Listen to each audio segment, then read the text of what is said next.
Halo semua, selamat datang di saluran naskah tengah malam. Di saluran ini, kita akan mendengarkan cerita horor dari beberapa sumber yang beredar. Pada malam hari ini, saya akan menceritakan sebuah kisah horor yang berjudul Berkenalan dengan Penghuni Kontrakan Tua. Jangan lupa menutup pintu, matikan lampu, dan tarik selimutmu. Sarah adalah seorang wanita yang sekarang tinggal di kota kecil di Jawa Barat. Ia harus pindah ke kota kembang itu untuk menuntut ilmu di salah satu universitas ternama di sana. Saat pindah ke Bandung, Sarah pergi bersama ayahnya. Ayahnya mengantarkan Sarah ke rumah kontrakan yang akan dihuni selama ia menuntut ilmu. Di kontrakan itu, Sarah juga akan tinggal bersama dua orang saudara sepupunya yang juga menuntut ilmu di tempat dan angkatan yang sama dengannya. Saudara tertua bernama Jani dan saudara yang lebih tua dari Sarah bernama Ava. Sarah merupakan yang paling kecil dari mereka bertiga. Maklum baru lulus SMA di tahun yang sama. Selama 2,5 jam di perjalanan, akhirnya ia tiba di kota Bandung. Ini adalah pertama kali Sarah tinggal jauh dari orang tuanya. Perasaan campur aduk tentu dirasakan Sarah. Setelah mobil terparkir, Sarah bergegas untuk turun mengambil barang-barang bawaannya. Sembari mengangkat bawaan, Sarah dan ayah langsung menyusuri sebuah gang kecil. Berjalan sedikit jauh ke dalam dan sampailah mereka di depan kontrakan itu. "Assalamualaikum," kami mengucap salam sembari memasuki rumah yang pintunya memang terbuka. "Waalaikumsalam, Mang," sahut Ajani dan Teh Eva. "Sudah sampai, silahkan." "Ya memang beginilah adanya, Sar," ucap Teh Ava kepadaku.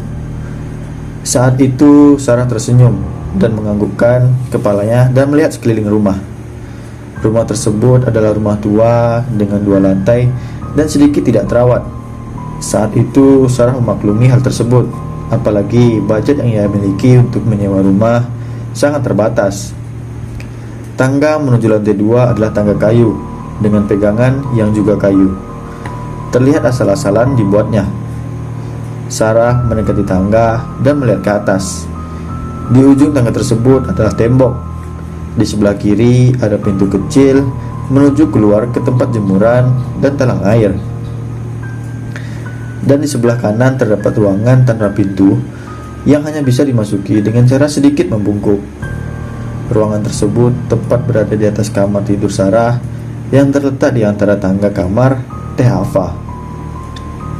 Kamar Teh Ava adalah kamar yang paling dekat dengan pintu utama, dan Jenny lebih milih kamar paling ujung di dalam. Sekitar 3 langkah dari tangga, tepat di seberang dapur yang merupakan akses menuju satu-satunya kamar mandi di rumah itu.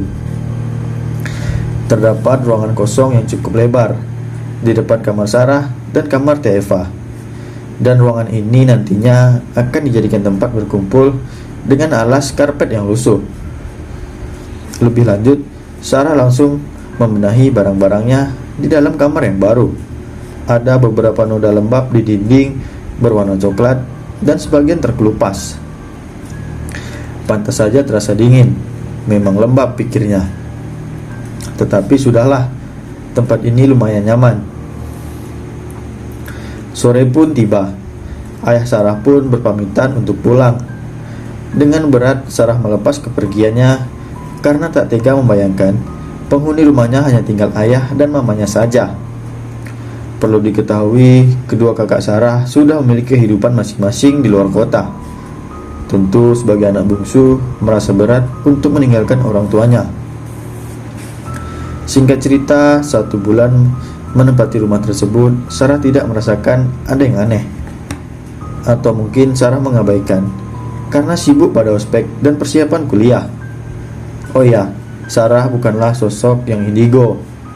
Namun, ia terkadang bisa merasakan keberadaan makhluk halus di sekitarnya. Sampai pada suatu hari, saat itu kegiatan belajar sudah berjalan dan tugas-tugas mulai berdatangan. Sarah harus pulang ke kontrakan sekitar pukul 7 malam dan langsung tertidur. Setelah lama Sarah tertidur, ia terbangun dengan keadaan sekelilingnya yang gelap sekali. Memang kebiasaan Sarah saat hendak tidur selalu mematikan lampu kamar. Ia tidak bisa tidur dalam kondisi terang. Saat itu benar-benar gelap total, dan Sarah harus membiasakan matanya dalam gelap. Setelah nyawanya terkumpul, Sarah baru sadar jika kegelapan ini karena lampu ruangan di depan kamarnya yang mati. Biasanya kalau malam, lampu tersebut dinyalakan dan cahayanya masuk lewat jendela di atas pintu kamar dan lewat sela-sela pintu yang rapuh. Saat itu, Sarah meraba-raba mencari HP dalam kegelapan. Ternyata ada telepon dan SMS masuk selama ia tidur. SMS dan telepon itu dari kedua saudaranya yang mengabarkan mereka tidak bisa pulang karena mengerjakan tugas kelompok di kos temannya. Yang berarti Sarah harus sendirian di kontrakan. Kemudian saat Sarah melihat jam, ternyata saat itu sudah pukul 2 malam. Ia sedikit merinding dan berusaha tidur kembali, tapi kantuknya sudah hilang. Jadi Sarah memaksakan untuk menutup mata. Kemudian pikirannya melayang-layang ke sana kemari. Seketika ia teringat, bukankah saat ia pulang tadi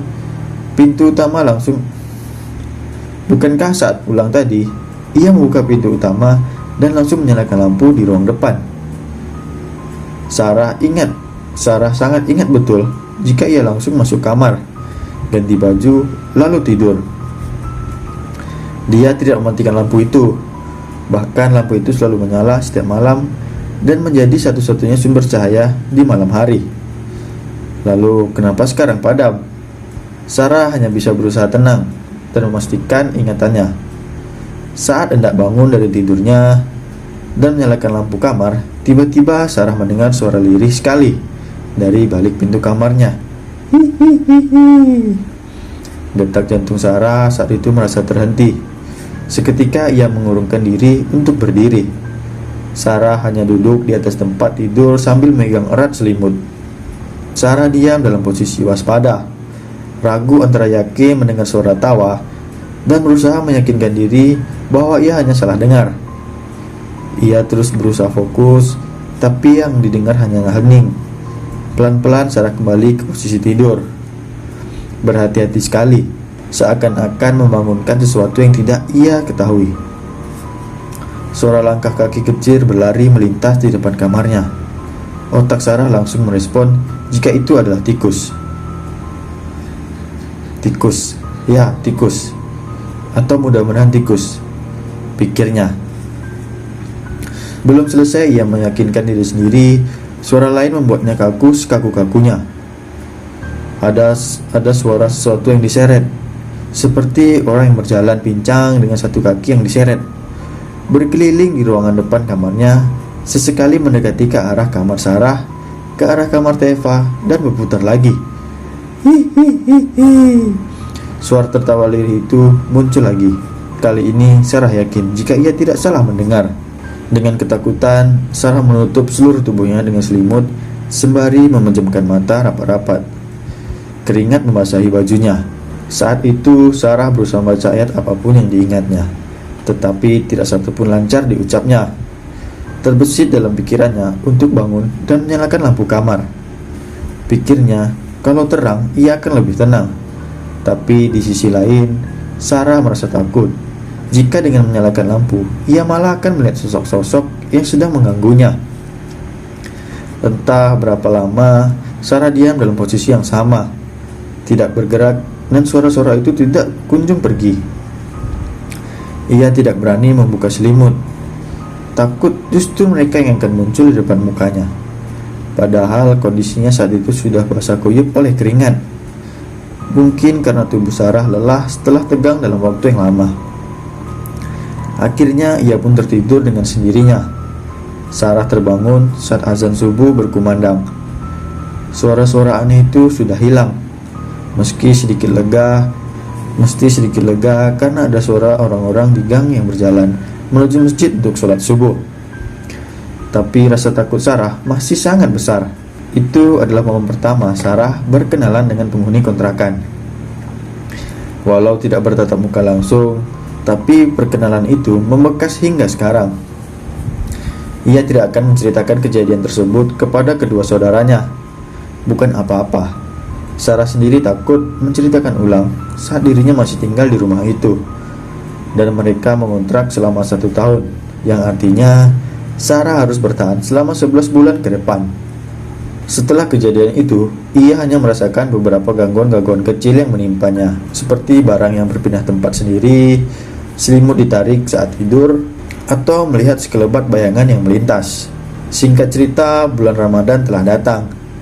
Gangguan kecil itu mulai berkurang, meski tidak 100% hilang. Gerald adalah tetangga Sarah yang bertempat tinggal di ujung gang. Dia adalah anak band yang gaul dan cocok berteman dengan Sarah karena kepribadiannya yang asik. Sejak pertemuan pertama, mereka jadi semakin akrab.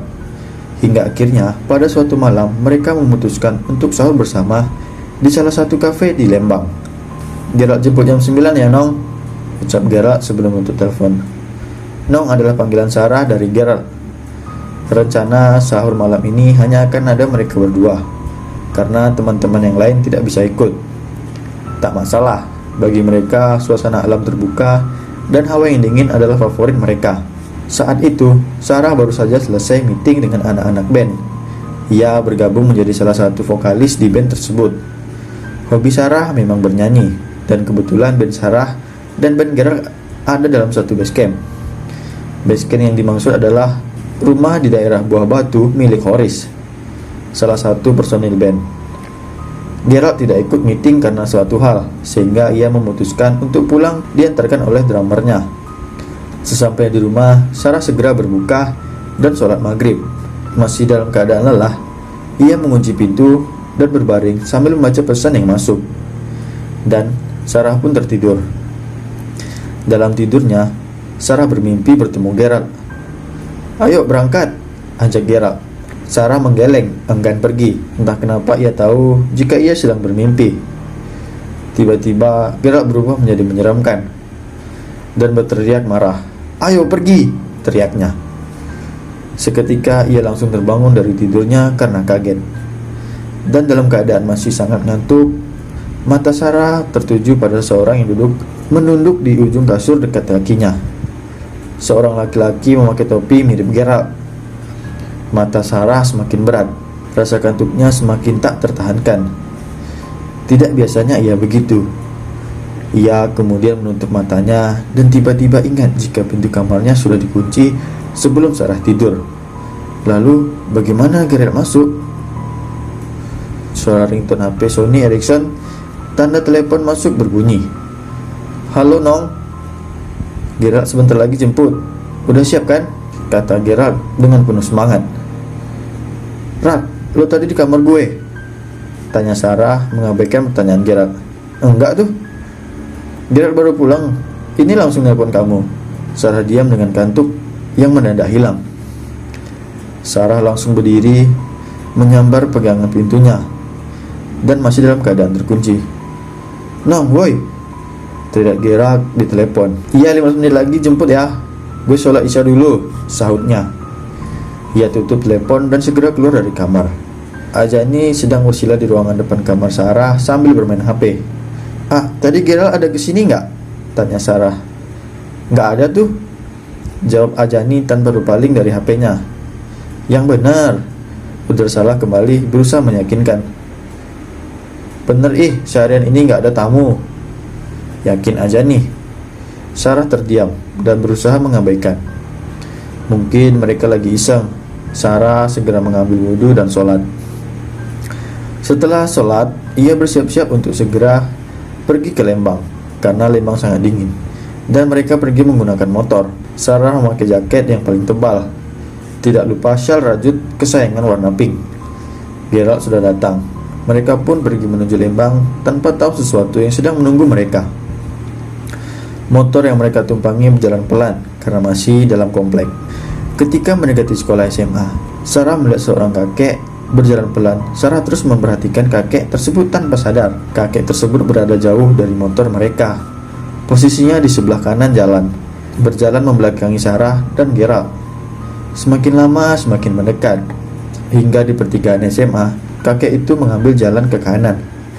persis seperti yang akan mereka lakukan. Setelah kakek itu belok kanan, dalam hitungan 2 detik, mereka pun mengambil jalan yang sama dengan kakek. Tapi saat motor berbelok, tidak ada siapa-siapa di sana. Jalanan sepi.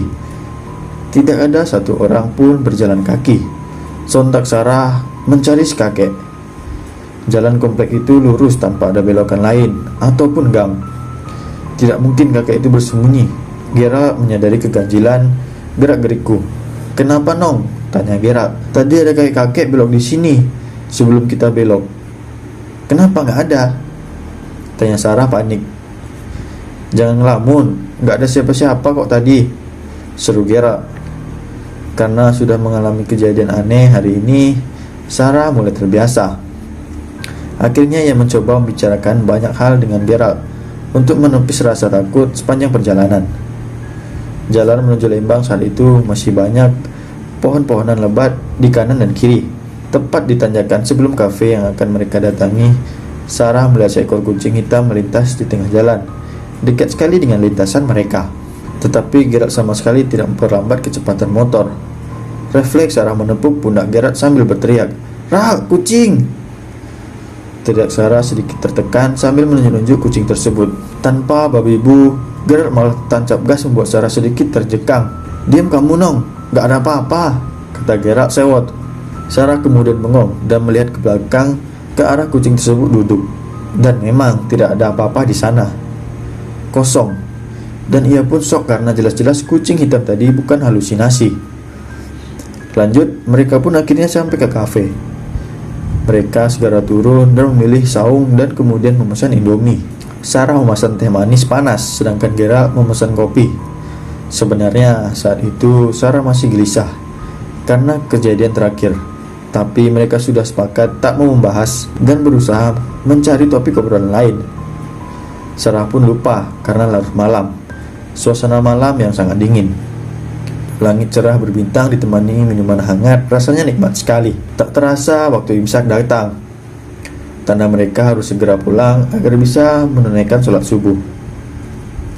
Kami meminta bil. Saat waiter datang menyerahkan bil, ia bertanya, "Ah, teh mau pulang sekarang ya?" "Iya," jawaban Sarah dan Gerald berbarengan. Yakin?" sautnya menyelidik. "Iya, biar keburu sholat subuh," Gerald membalas. "Sok atuh hati-hati di jalan," ujarnya. "Iya, terima kasih," saut Sarah. Mereka berjalan menuju kasir dan terjadi lagi percakapan yang serupa. Kasir tersebut meminta Sarah dan Gerald untuk berhati-hati. Tanpa curiga, mereka pun membayar dan pergi ke parkiran. Tukang parkir menghampiri mereka dan tebak, percakapan yang sama terulang lagi. Berujung tukang parkir tersebut meminta mereka untuk berhati-hati. Seketika Sarah dan Gerald pun saling pandang, paham akan perasaan yang tidak enak yang sekarang mereka rasakan. Dan ternyata beberapa kejadian Sarah alami sebelum berangkat hanyalah intro. Kalau saja ia tidak cuek dan lebih memperhatikan tanda-tanda. Kalau saja Sarah tidak memaksakan pergi setelah mengalami kedua kejadian pertama, Sarah dan Gerald tidak akan mengalami kejadian ini. Itulah tadi sebuah cerita tentang berkenalan dengan penghuni kontrakan tua. Semoga kalian semua terhibur dengan cerita singkat pada malam hari ini. Terima kasih telah mendengarkan cerita di Naskah Tengah Malam. Sampai jumpa di cerita horor selanjutnya.